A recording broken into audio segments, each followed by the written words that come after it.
کسی نبی کو یہ زیب نہیں دیتا کہ جب اس کو پتہ چل جائے اس کا فلاں رشتہ دار مشرک ہے، شرک کے عالم میں فوت ہو گیا، پھر اپنے رب کی سامنے ہاتھوں کو پھیلا کے اس کے لیے مغفرت کی دعا کرے؟ یہ نبی کو زیب نہیں دیتا۔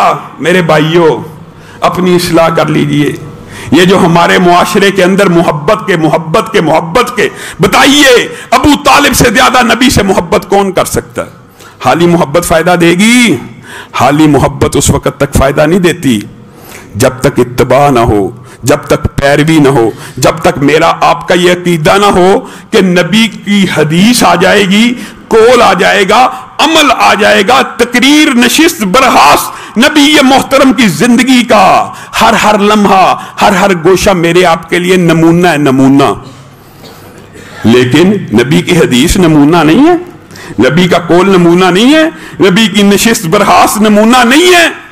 اللہ کی قسم، پورے معاشرے کے اندر، پورے معاشرے میں، بلکہ محدثین نے لکھا ہے کہ فتنوں کی بنیادی وجہ، دنیا کے اندر جتنے فرقے، جتنے فتنے پیدا ہوئے، ان سب کی بنیاد ایک ہے کہ ان میں سے ہر فرقے نے کسی نہ کسی حدیث کا انکار کر دیا۔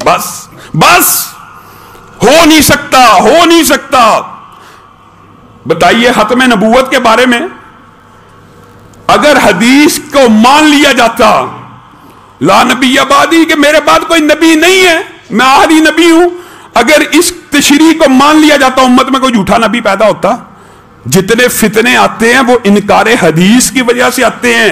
کوئی ایک فرقہ باطل، کوئی ایک فتنہ ایسا نہیں ہے جو مارد وجود میں آیا ہو اور اس کی وجہ حدیث کا انکار نہ، ممکن نہیں ہے۔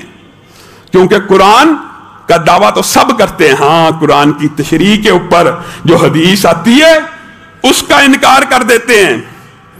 حتیٰ کہ بات آئی ہے تو کہہ دیتا ہوں، انکار کرنے کی ایسی کہانیاں بنائی ہوئی ہیں۔ ایک بندہ،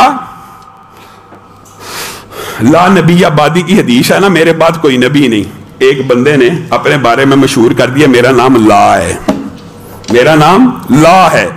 جب اس کا نام مشہور ہو گیا تو اس نے کہا یہ جو روایت ہے اس میں راوی کو وہم لگا ہے، اس میں راوی نے دھوکہ کھایا ہے، اصل حدیث تھی لا نبی بعدی، مبتدا خبر بنا کے لا نبی بعدی نہیں، لا نبی بعدی، اصل حدیث یہ تھی میرے بعد نبی لا ہوگا۔